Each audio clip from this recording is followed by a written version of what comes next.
Hey everyone, Greg Hensel here up in Saratoga Springs, New York, out in front of the West Side Sports Bar and Grill. I love saying it, West Side Sports Bar and Grill, because Dave's original restaurant that he had here was the Stadium Cafe right on Broadway, which is just a few blocks east of here. We're going to go in, we're going to interview Dave Harmon. Dave Harmon is a professional thoroughbred horse race photographer. He owns a retail store in Wilton Mall called the Stadium Sports, which has been in business for over 20 years. Multiple restaurateur, has owned many different businesses over many years. He's been in business for about 40 years, and he's an exciting guy to talk to. He just got back from the Kentucky Derby, where one of his best friends in the world, Johnny Velasquez, was aboard the winner of the Kentucky Derby, Always Dreaming. We're going to get into so many different really great things as far as business, training, owning restaurants, owning retail stores, professional horse race photography, and next week he goes to the Preakness to hopefully watch his good buddy Johnny Velasquez win Always Dreaming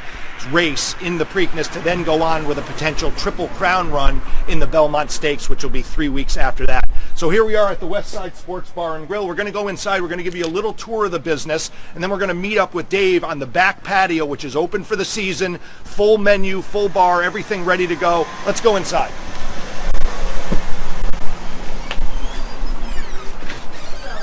You follow me, Andrea? And of course, doing the filming is always Andrea Seeger. That's AndreaSeeger.com. She is a wonderful marketing director and has helped the Saving Swami from the beginning, and has just completed our most recent project, which is the launch of the Saving Swami website, SavingSwami.com. We're really proud of it. It took about an extra month than we really wanted to get it launched, but it's launched, it's up and running, and you get a lot of great information, a lot of great details on that website. So let's take a look here. You walk into the West Side Stadium Sports Bar and Grill. You got everyone. We got employee training here. Hey guys, we had an employee meeting this morning here where Dave threw the gauntlet down, and now everyone's doing their thing.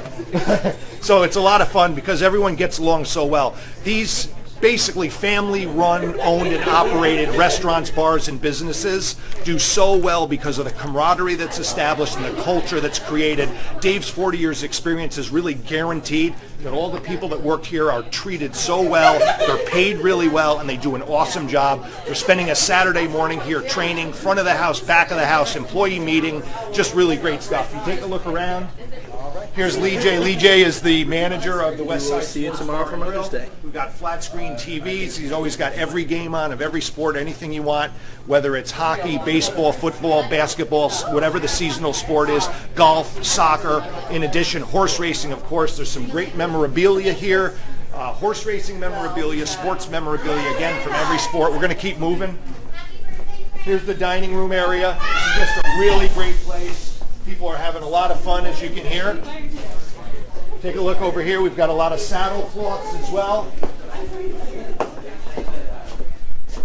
Sword Dancer, Lone Star Park Handicap, Boston Spa, that's from Saratoga, Juddmonte Farms with Soul Search. There's one from the Dubai World Cup. Dave has been to many Dubai World Cups halfway across the world as a professional horse race photographer. He's got a wealth of information and knowledge on just about everything. So we're going to go catch up with Dave out on the patio.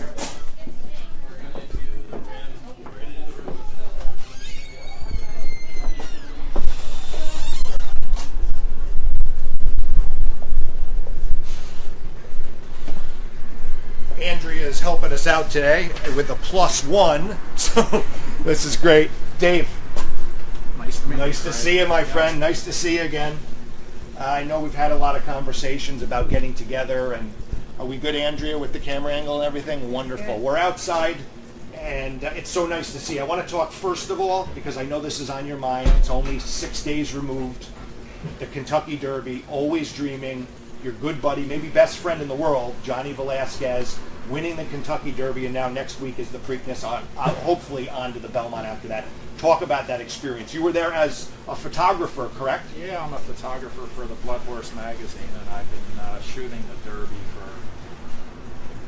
for 20 years. I've been going to the Derby for almost 40. And Johnny is a really good friend. I stayed with Johnny in January before the Pegasus, and then Down at Gulfstream Park. At Gulfstream. Yeah. And then I also stayed with him for a week prior to the Florida Derby. And, Always Dreaming was fortunate enough to win the Florida Derby off of 3 maiden races and a non-winners of 1. And then he wins the Florida Derby by 5. And, Todd had the horse come into the Derby just perfect. He was sitting on a big race. Talking about Todd Pletcher, the trainer, yeah. some people who aren't familiar with horse racing.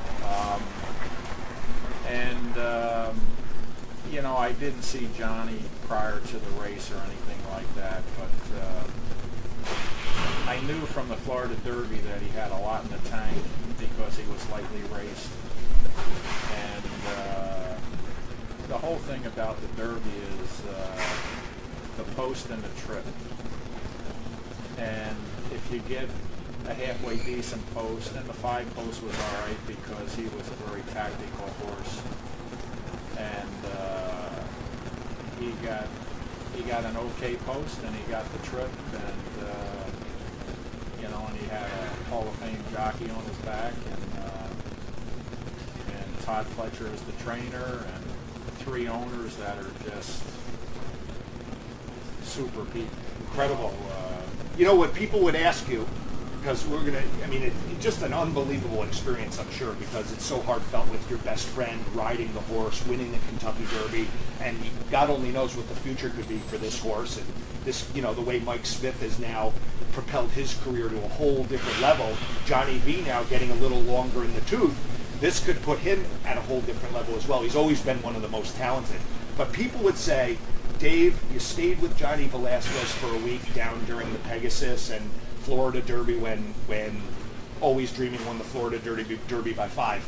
You must have, this horse paid almost 5-1 on Derby Day. You must have had inside information. You must have known Always Dreaming was going to win. Because those are the stories on the backstretch. Everyone's always looking for a tip or some information. But talk about what the truth of it is. Like really what goes on with conversations with people who are on the inside. Well, I think there's more to that than what's made out to it. When you have 20 horses in a race, anything can happen. And for instance, I'm good friends with Gary Stevens, and I shot him at Angie's wedding. And I'll never forget the year that he rode Point Giving.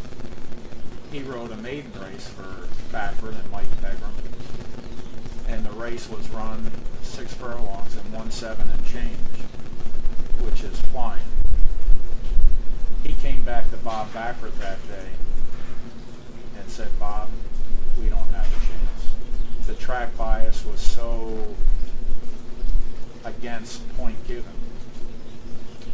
And then he ended up winning the Preakness, the Belmont, the Haskell, the Travers. Yep.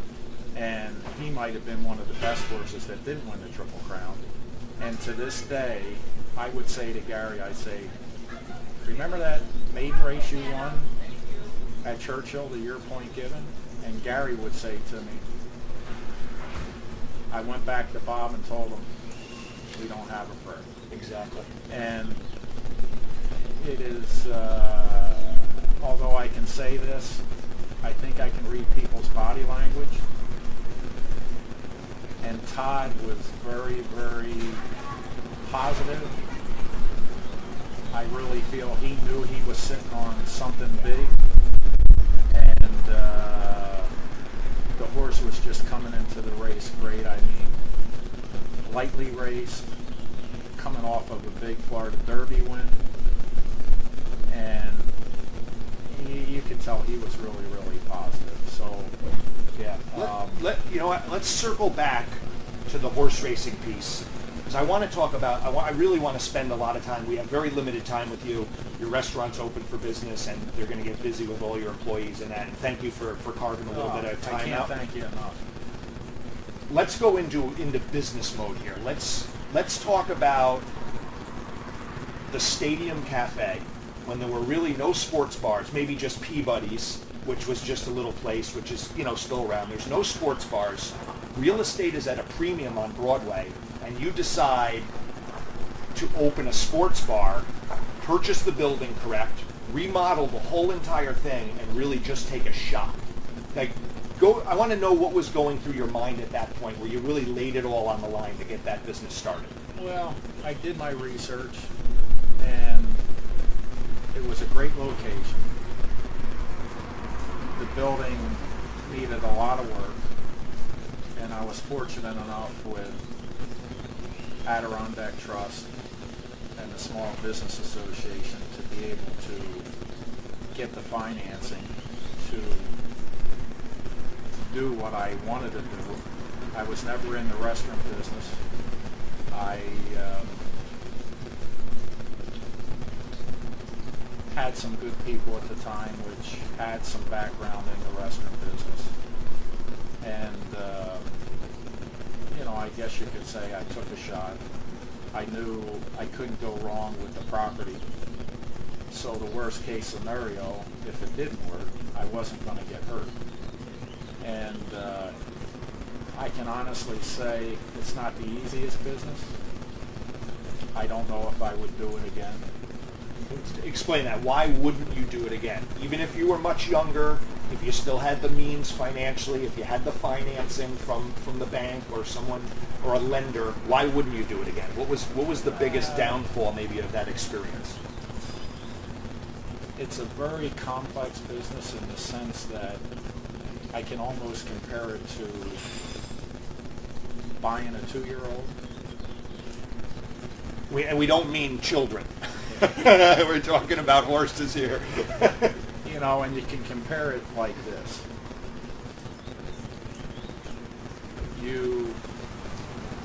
To shorten it up,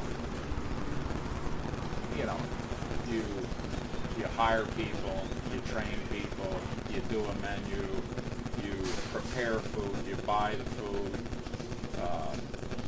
you do everything you need to do, and it's almost just like buying a 2-year-old, breaking a 2-year-old, get them to the track, and finally you open the doors, and same thing as you open the gate and you let the horse go. Well, there's a lot of moving parts to get a horse from buying the horse to the gate. If they ever even race. That's right. And you're depending on a lot of people to put out a good product and building a brand to get the consumer to come here. But it worked out because you were able to stay in that business for 15 years on Broadway, where you just recently sold it? Yeah, we still own the property, and it's a 24/7. It's one thing the time that you're open, but the other situation is maintenance. Things break, plumbing problems, whatever you can imagine happens in this business. Yeah. And then you're serving alcohol, and we have been so fortunate, but it's a very, very time-consuming business. I want to touch on two things because you just brought up alcohol, and that was something that I was going to talk to you about from the business standpoint of alcohol and food, margins, purchasing, and that type of thing. But before that, do you think, because you touched on, you did your research, okay? You were gonna open the business, and you did your research, and because you did your research, you knew with your lack of experience in the restaurant business that you needed to surround yourself with the right people. Do you think doing your research and surrounding yourself with the right people were really the keys of your success and the guarantee of your longevity in that business? Or is there something else? Well, being that I was a newbie in it, I think I'm a pretty good businessman. I wasn't as savvy as I should have been, and I made mistakes. I really can say at the point I am right now, which is we opened the West Side in October 1st of 2005. Yeah, you're over a decade here now already. I would say we have it together now, and it took all that time to get it fine-tuned to the point where we are now. And it's very, very frustrating that it took that amount of time to get it to this point. We are more of a restaurant. We're 65 food, 35 alcohol. That's what I was going to get to, just on where your profits come from in this style business of a sports bar. Obviously, if your margins are flipped and you're 65 alcohol and 35 food, obviously it's better. And the reason why is you don't need as many people in the kitchen, so your labor is less. I would expect with the alcohol piece of it, less waste, less spoilage. Absolutely. And the margins are just greater on draft beer, bottled beer, liquor. Absolutely. So, I kind of get a kick out of people because where we're located is a very visible place, right on the corner of Congress and Franklin. And then it turns into Grand Avenue. But they say, geez, Dave, every time I go by, man, you guys are hopping. And I say to myself, if they only knew. If they only knew. It's not that easy.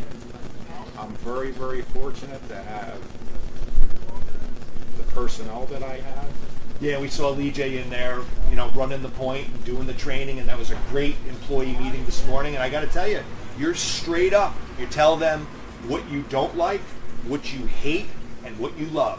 And another thing I talked about when I first came in was the culture you've created in a family-style owned and operated small business, sports bar, restaurant, pub, that style. Like everyone they're on the team. And they count on each other. They're well compensated as they should be. And you've always been a proponent, I know, of overpaying employees or paying them what they're worth so you can get the best out of them. If you can't work for Dave Harmon, then God bless you. Right. Because I'll tell you something. I'm very fair. I'm a good guy. I'm very low key. And I feel that I have a good work ethic, and they are very, very dedicated to the West Side. In turn, our customer base is dedicated to the employees and coming to the West Side. We have people that come here many times a week, to the point where they will say to me, Dave, we're your family. We're here for you, which means a lot to me. I was going to ask you about the retail business you have. We sat down with Chaz Betts a couple weeks ago on one of our Savvy Saturday interviews, and your name immediately came up as an experience you and Chaz had with Pete Rose back in the day. I don't think we're going to have as much time as we want to touch on everything, but Chaz being in the retail business now, going the franchise direction, and you still for over 20 years own the Stadium Sports retail store in Wilton Mall. But personally, what I found to be true when I was in the retail business, which from what you're saying is different in the restaurant business, is we had some really great dedicated employees, and we had some really loyal customers because of the way we treated people. It was all about customer service above and beyond anything else. But that being said, even after 15 years of doing that, never really felt like the customer-retailer relationship was as much family as you're talking about your client or your customer and their relationship with you and your staff as family. Talk about the difference, I guess, between retail and the restaurant business, and how you really bridge that gap and break into the emotion of the consumer, so they always come back and they're committed to coming back. Well, the retail, and I feel I'm pretty good at the retail, and that's what I started first, and I was in a direct mail business and successful at that. But the retail, you're buying the product, you're putting it on the shelf, and the consumer's coming through the door to buy it. You have minimal personnel. I have a great manager in Wayne Frankie, who's been with me for a while, and my knowledge of the retail memorabilia and licensed product businesses goes back to the late 70s, early 80s. So I have an extensive background in that business. I've seen companies come and go in that business that it is more than a 360. Who's still standing? That's right. That's right. You know? And I've been able to make it through that. I know how to buy. I know what teams to buy. The customer base where we are at Wilton Mall and the retail business in general, because of the electronic media, is not like it used to be. We do fine. And, it's a fourth quarter business.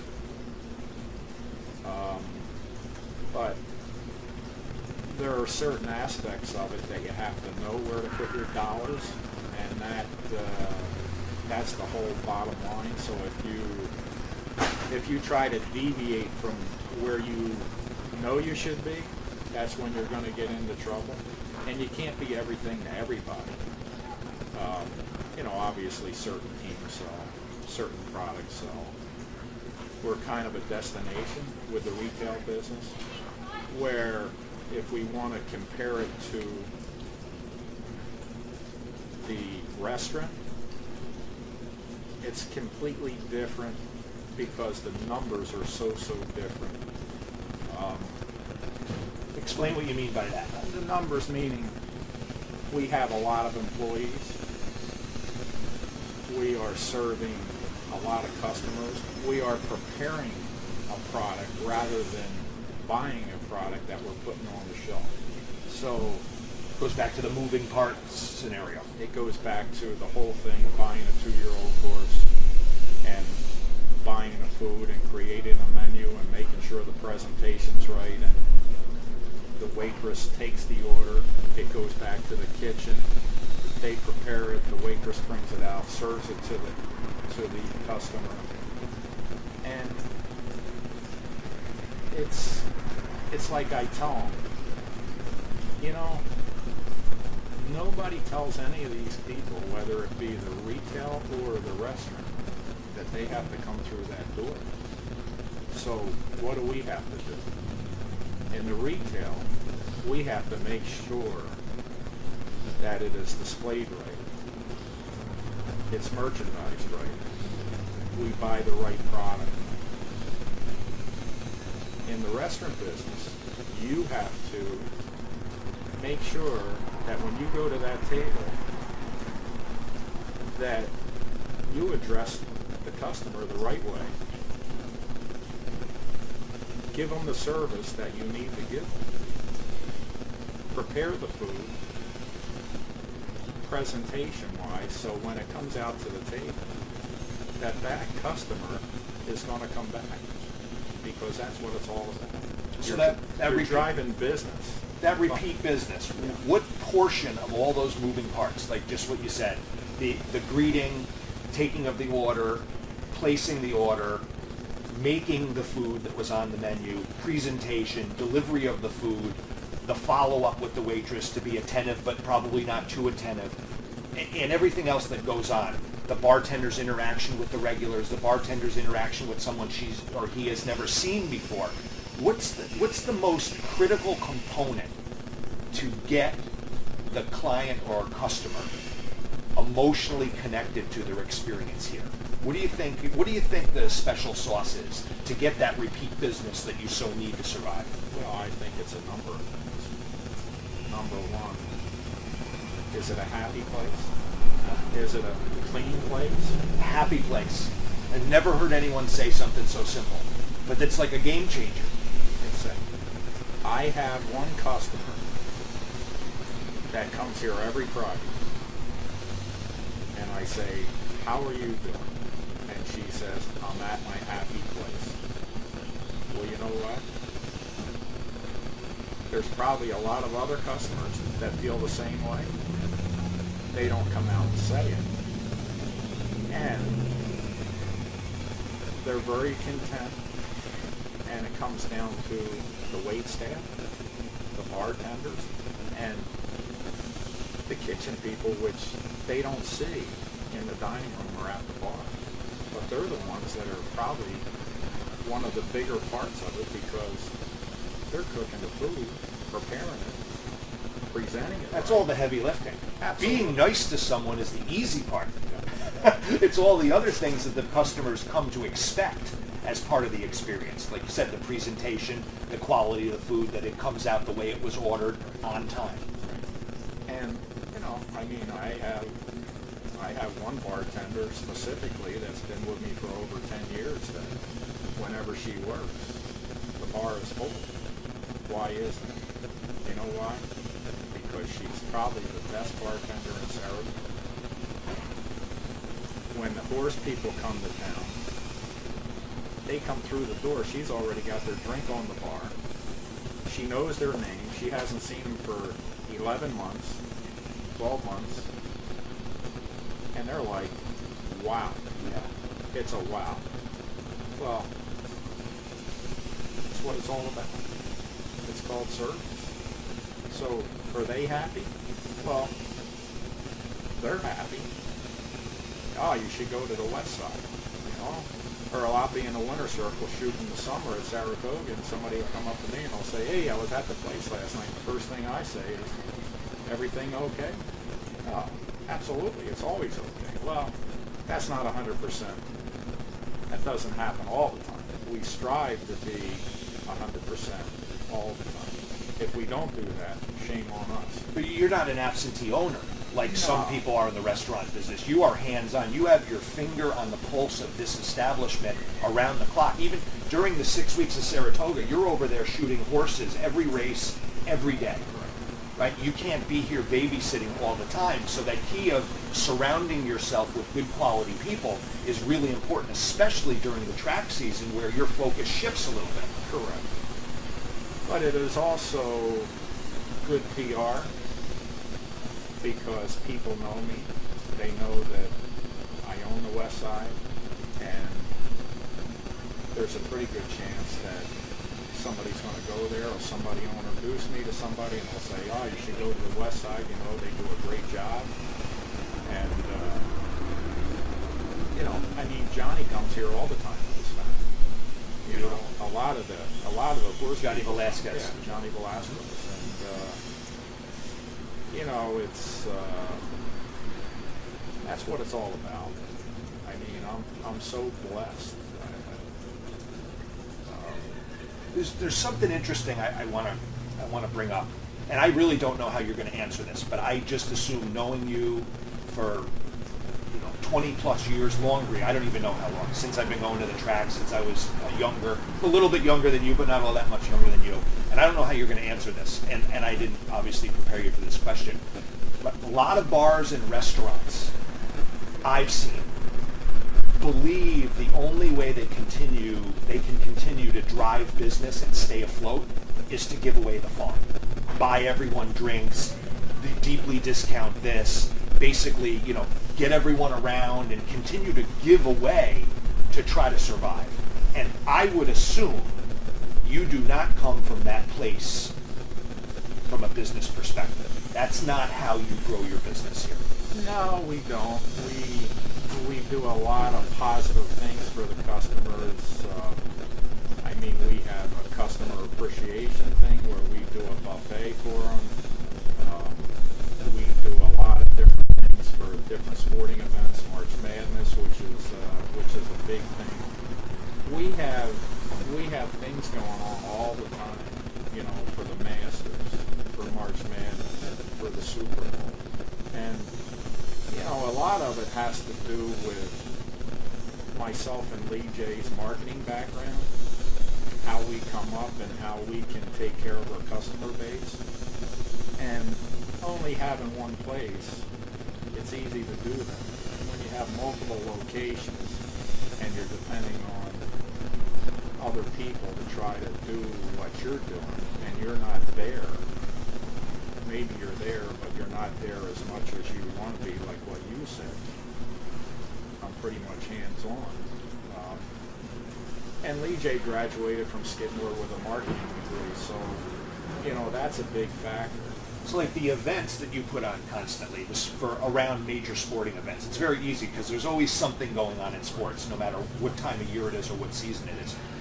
And you feel like adding value to the customer by having these events, having these get-togethers, having these specials.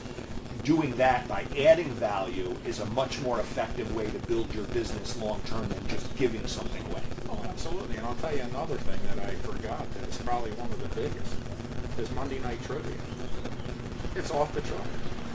And we had a really, I mean, the winner gets $75 voucher off of his, you know, and most of the teams are anywhere from 4 to 6 people. So whoever wins, they basically are getting almost a free dinner. Monday Night Trivia at Westside Sports Bar and Grill. I love it. We had a guy by the name of Zach By who worked for Roger Weiland. And he was very fortunate. He worked on ESPN radio, and he did work for Albany lacrosse and basketball. Great guy. He was interviewed for a job in Seattle with ESPN radio. Well, they offered him the job. He got back here, and the ESPN affiliate in Denver said, "Don't sign the contract. We want to interview you." So he flew to Denver. He took the job in Denver, and he's got a radio show there with Brendan Stokely, who's the receiver. And he left, and we lost him. And you know who we have now? Chris Honorata, who is just unbelievable. So, you know, the customer base built a friendship up with both of these guys, and they're just fantastic. And Monday nights, which is the slowest night of the week, we're blown out. Yeah. In fact, in the summertime, and we can use the patio, it'll even be better.